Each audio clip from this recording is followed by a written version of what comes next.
โอ้เยอะค่อยๆไปสิเอาแหงค่อยๆเลยไปไหนไปกี่นี่ขุด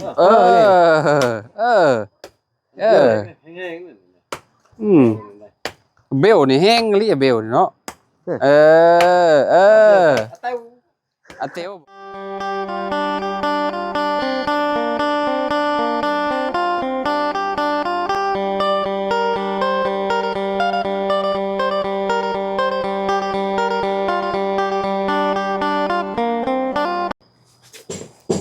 กราบสบายดี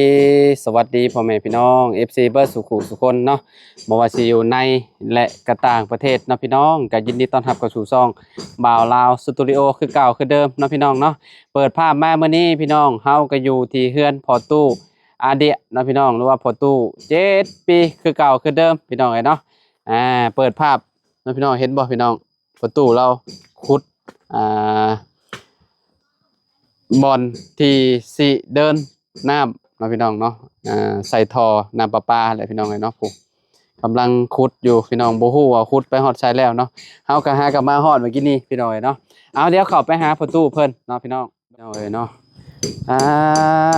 สบายดีขอบใจโอ้ยพี่น้องเนาะขออนุญาตตู้เป็นอะไรตู้ขุดฮอดใช้แล้วขุดฮอดอยู่พุ่นแล้วเฮ็ดขุดใหม่ต่อใหม่อีกเป็นอะไรคือขุดใหม่อีกขุดใหม่เฮ็ดงามเลยเฮ็ดงามบ่โดยมันบ่ซื่อบ่โดยโอ้แค่นี้มันขดละง่องละแง่งเนาะโดยใช้นี่อย่างน้อยเดียวขุดแล้วแต่ตอนใดเช้ามื้อนี้ตอนเช้าเนาะโดยบ่แม่นลูกแต่เช้าๆโหจักเนาะโดยขุดกับไผขุดผู้เดียวเฮานี่แหละขุดผู้เดียวบ่โดยโอ้พี่น้องเอ้ยเนาะไววาเนาะตู้เนาะพี่น้องเอ้ยเนาะทางตู้อาเดียเพิ่นขุดแต่เช้าๆพวกพี่น้องเอ้ยเนาะบ่ได้พักกินข้าวเลยบ่ตู้ยังต้มลงไปต้มลงไม้โดยไปหาเมียเฮาขุดอันนี้แล้วบอกเมียเฮาหาลงไปเฮาขุดอันนี้อันนั้นได้ซะอาเบลบ่ได้ขุดซอยบ่พุ่นมันขุดอยู่พุ่นเมื่อชอยแม่ละน้อยไปตัดกล้วยอ๋อขุดอยู่เทิงพุ่นเนาะมุมนี้ได้แล้วมุมนี้ตัวเนาะมีแต่ขุดจักเล็กจักน้อยแล้วก็พังได้แล้วพี่น้องเนาะขุดชะมูกินเขียดแท้นี่ดูบ่โอ้ยบ่เห็นเห็ดมันชื่อเอากาดขึ้นไปบนนี้ตู้เอาไม้ตัวนี้กาดขึ้นไปอีกนี่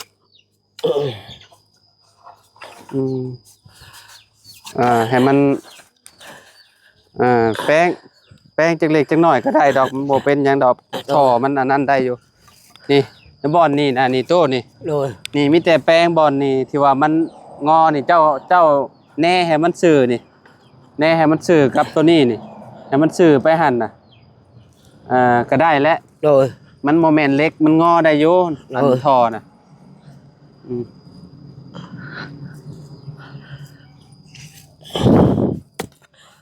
โอ้ยนี่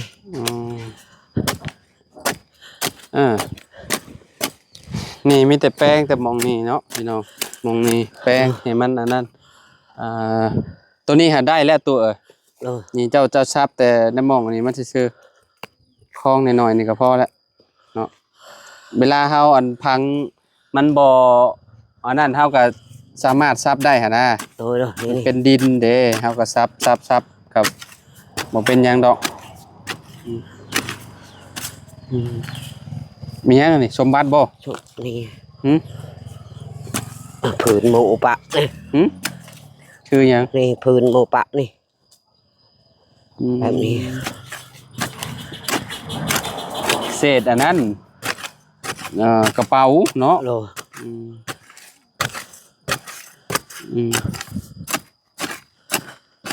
พอมุมนี้นะพี่ตู้มาเอามุมนี้นี่มุมนี้นี่ มุมนี้จบแล้ว โดยโดย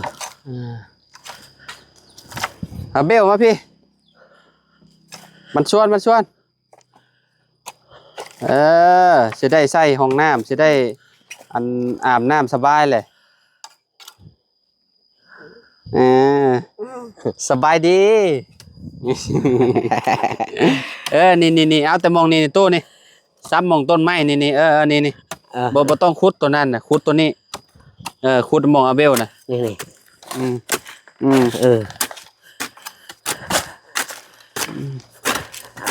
โอ้ผลขุดแต่เศร้าๆพวกพี่น้องเลยเนาะ โดย ขุดกับบ่อยากตรงปานใดแบบว่ามันก็อยากงอๆแง่ๆนิดนึงเนาะ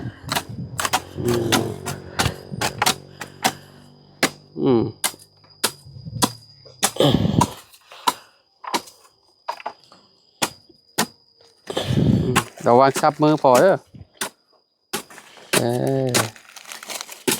อคือแบบนี้ได้แล้วบานนี้นะ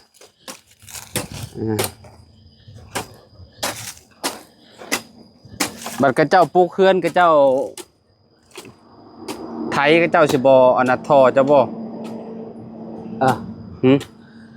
สิบ่ปาดท่อบ่บัดแลกระเจ้าปลูกเฮือน มันอันนั้นนั่น แม่นสมมุติว่าเพิ่นปลูกเฮือนปลูกหยังนะท่อน้ำประปาเนี่ย มันปาดบ่ปาดติยันแบบเพิ่นบ่เห็นเด้สมมุติว่าเพิ่นบ่เห็นเพิ่นอาจสิปาดท่อปาดหยังเจ้าแหละมีแต่บัดแลบอกเพิ่นบัดแหละแล้วเพิ่นสิปลูกเฮือนปลูกหยังก็คือสิโดนอยู่ดอกพี่น้องเนาะคือเพิ่นสิบ่ได้ปลูกง่ายดอกแบบว่าเฮือนสมมุติว่าเฮือนน้องไม้น้องทายเพิ่นย้ายไปอยู่พุ่นอยู่ที่ใหม่เพิ่นหั่นนะอนาคตแบบเจ้าของที่เพิ่นจะปลูกเฮือนปลูกหยังเนาะเพิ่นอาจสิปรับดินปรับหยังหั่นน่ะไปตู้แล้วมุมนี่ไปมุมนั้นบัดนี้เนาะเลาะเบิ่งก่อนพี่น้องเนาะเลาะเบิ่งเบลนี่ก็แข็งแรงดีเนาะตู้เนาะโดยคือแบบนี้มันจะเช่าไปตัดกล้วยกับแม่ละหน่อยบ่ตอนเช้าเพิ่นไปตัดกล้วยบ่โดยเฮาเฮ็ดผู้เดียวเฮาเด้อนี่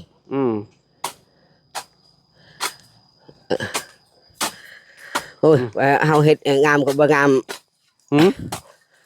ทาก่อนหมู่ก่อนงามกับบ่งามทาหมู่ก่อนโดยลองเบิ่งเราก็ได้งามบ่งามบ่จักเราโดยเฮ็ดไว้ก่อนโดย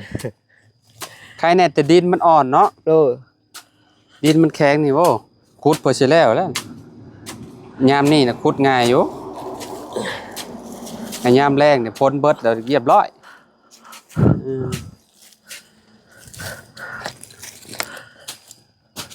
หลายท่อนอยู่เด้พี่น้องเนาะเบิดจักท่อนได้ตุนี่แหละอันท่อนี่แหละว่าเบิดจักท่อนเนาะเบิดบ่20ท่อนหมดไงประมาณนั่นแหละเนาะบ่20ก็10ปลายเนี่ยพี่น้องแม่นแล้ว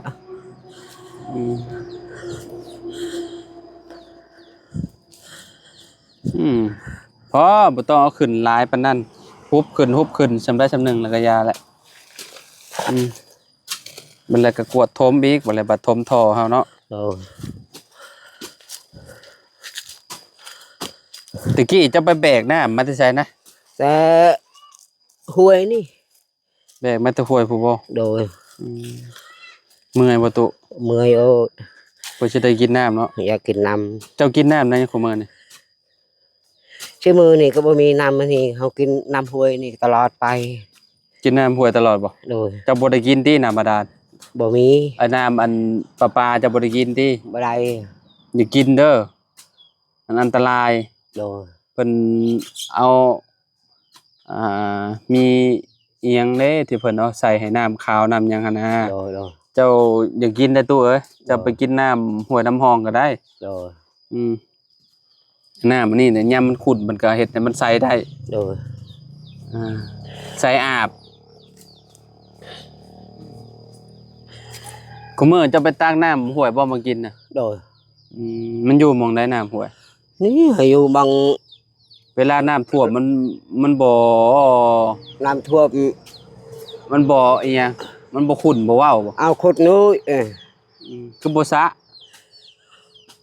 บ่ บ่ได้ขุดบ่บอลอันน่ะฮะบอลท่อฮะตุบ่ หมอกันหมอไปหมอขุดเอง อ้าวจุ๊บเจ้าก็ขุดแต่นแหละหม่องใดมันมีท่อน่ะมันอยู่หม่องได้ท่อน่ะบ่ตุ โดย ท่อมันอยู่บอลใด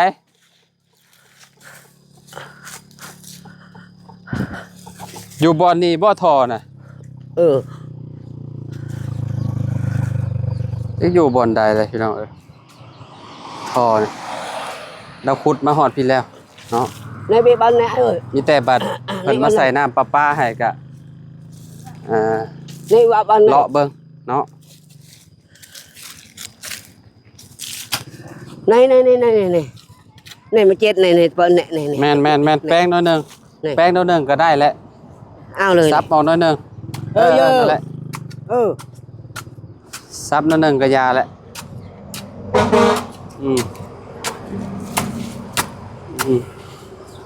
บัดนี้ก็มีแต่ไปขุดอยู่พุ่นบัดนี้อยู่นี่พอแหละ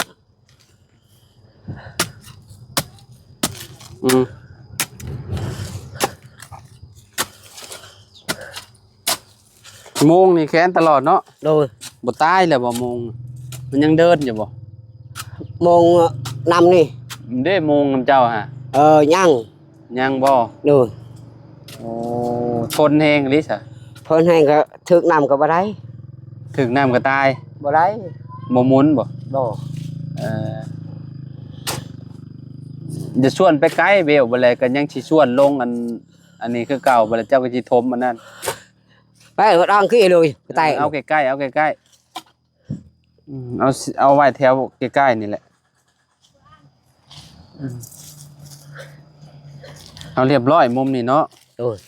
ไปบัดนี้ไปอยู่พุ่นแล้วขุดต่ออยู่พุ่นบัดนี้ว่าเป็นจังได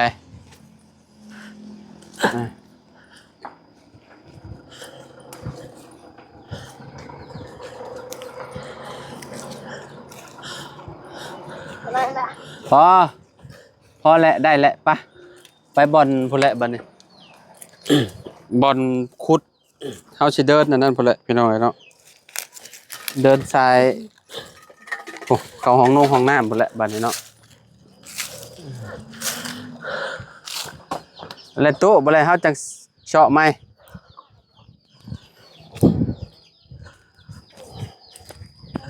พี่มาพี่บาดนี่พี่น้องเนาะ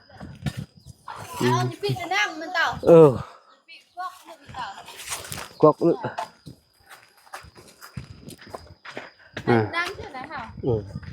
เดินอยู่พี่เนาะเดินมาหอดพี่เนาะไอ้ตาไหนลองอ่ะนี่พี่น้องเลยเนาะเดินเอาเสียไว้ให้เพิ่น2มุมนะเสียไว้อยู่นี่อันนึง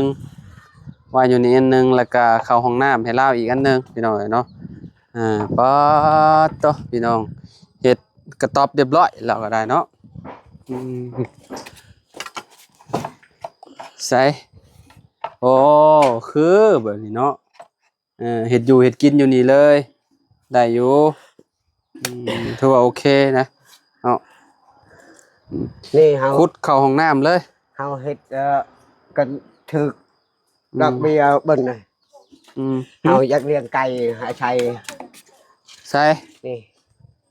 หาชัยก็มีเงินนี่อยากเลี้ยงไก่โดยอยากเลี้ยงไก่เพื่อนไก่บ่โดยเมียนพังนี่เฮาเฮ็ดโดยพี่น้องเนาะ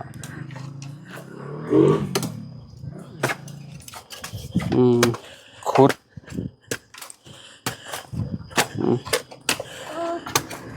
โอ้ได้ยังมาชวน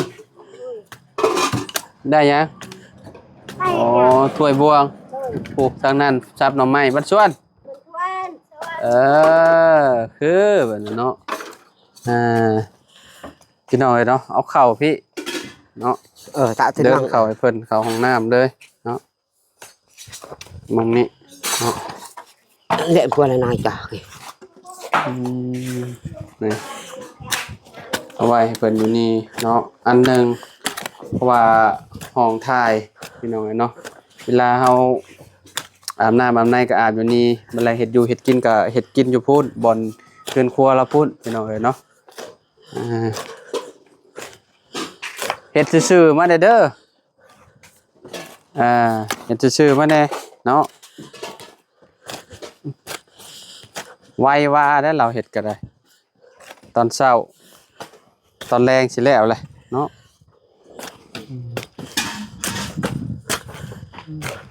อาเบลนี่แข็งแห้งเลยอาเบล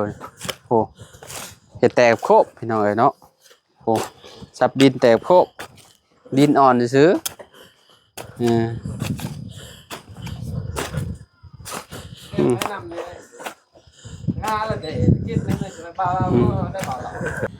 สบายดีพอเริ่มเนาะมันชวนเด้อพอเด้อใส่จักเส้นพอนี่ฮอดนี่น้ำประตูนี่นะแม่ฮอบบ่ซาวฮะกระเทิด15ท่อนบ่15เลยใส่กระป๋องนั่นแหละให้กระเจ้ามาเผื่อก็ได้เนาะแบบว่ากันบ่ามันเหลือมันยังก็ให้กระเจ้ากับคืนเนาะแบบว่าเอาประมาณ16ท่อนมาซะเดี๋ยวว่าเผื่อไว้เด้จังได้เพิ่นก็เป็นคนเฮ็ดน้ำประปาอยู่แล้วหั่นนะบ่ยากดอกมันเหลือเพิ่นก็แก่เมื่อคืนหั่นนะพี่น้องเนาะแล้วนี่แหละสิโทรหาเพิ่นแล้วบาดโทรหาคนต่อน้ำประปาให้ประตูเพิ่นก่อนเบลยิ้มไปเปื่อยแล้วบาดนี่เนาะพอเนาะเปื่อยเลยน้ำอาบได้นะมาแล้วตู้ยิ้มนะติเนาะได้น้ำโดยใส่เลยสะดวกสบายกว่าเก่าหลายเท่าเลยโดยคือขยันขันแข็งมันนี่คือ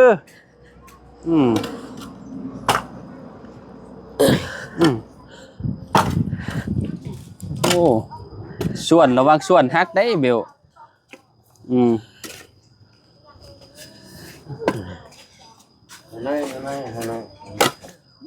โอ้มองก้อยปูนได้เนาะเอาหลอบไปทางอื่นบ่ได้บ่มุมนั่นก็คือกันบ่บาดนี่งานหินแล้วงานหินแล้วบาดจกเอาโจกมาขุดจกแกะมาไหนป้าเอ็ดป่ะ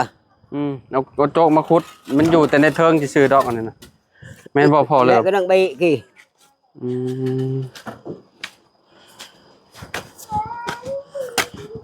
ขุดมามุมนี้เลยพี่น้องปึ๊บมาใส่นี่ให้เรา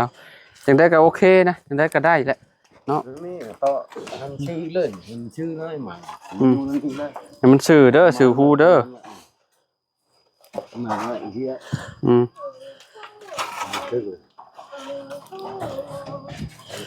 เพราะว่าคันว่าเพิ่นจะขุดไปพุ่นกะเนาะพี่น้องมันอีหยังอีกติดเทือนครัวพอดีอีกนะขุดมาแบบนี้แหละเนาะเอาเข้าแบบนี้แหละเนาะได้อยู่ดอก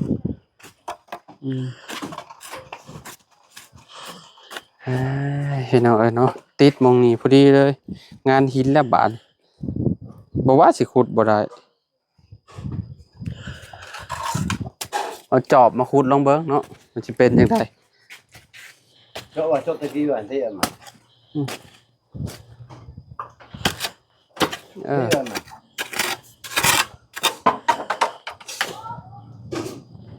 โอ้เยอะค่อยๆไปสิเอาแหงค่อยๆแหละไปไหนไปกี่ไปไหนกี่บนกี่นี่ขุด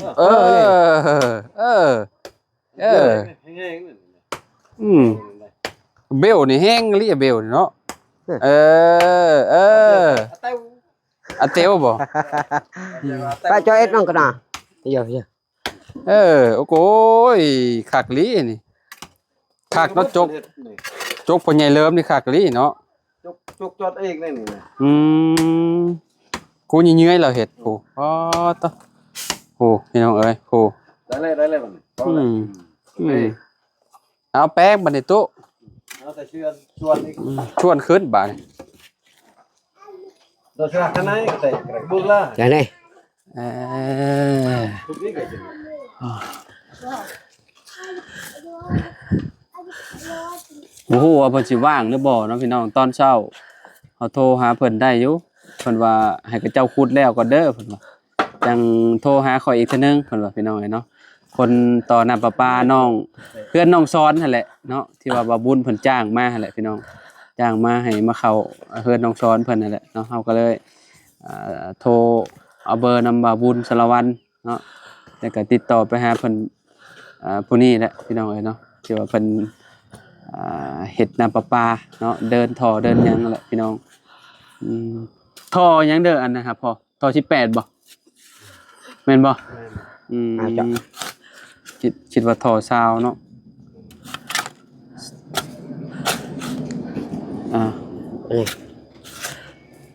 ยังเหลือน้อยเดียวพี่น้องตอนนี้ก็ฮอดพี่แล้วเนาะ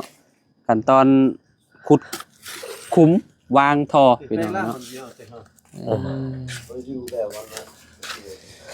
ประตูอดีตเอ้ยเนาะตะกี้ประตูน้ำน้องนะตะกี้โดยนี่เป็นประตู7 ปีเลยเปลี่ยนฉายาใหม่เลย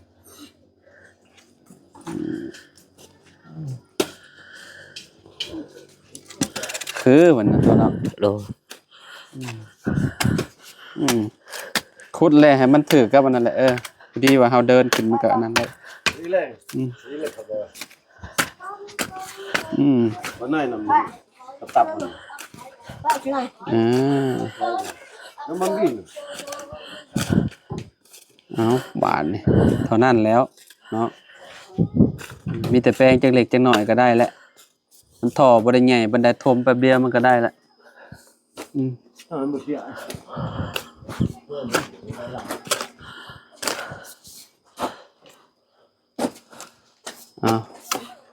เอาเบลก็ได้เนาะพี่น้องบันชวนมันจะใส่มองได้อยู่บ่ชงเนาะพี่น้องเนาะบ่ได้แล้วป่ะไปชะตู้ไปเดี๋ยวจังพ่อกันใหม่ตอนต่อพี่น้องเนาะตอนนี้ก็พ่อตู้เราขุดคุ้มยังแล้วเรียบร้อยแล้วแหละพี่น้องเนาะถือว่าช่วยเลยไววาอยู่พี่น้องยามนี่มันค่อนข้างสิอ่อนพี่น้องดินก็ได้เนาะดินมันอ่อนอยู่เนาะตู้เนาะไปตู้พ่อกันใหม่ตู้บันชวนเด้อตู้เด้อไปพ่อใหญ่เริ่มบันชวนไปอาเบลไปพี่น้องเนาะพ่อกันใหม่สบายดีและสวัสดีขอบคุณพ่อแม่พี่น้อง FC บ่สุขทุกคนเด้อขอบคุณพ่อใหญ่ใจดีหลายๆเด้อร่ำรวยกว่าเก่าเด้อแม่เด้อ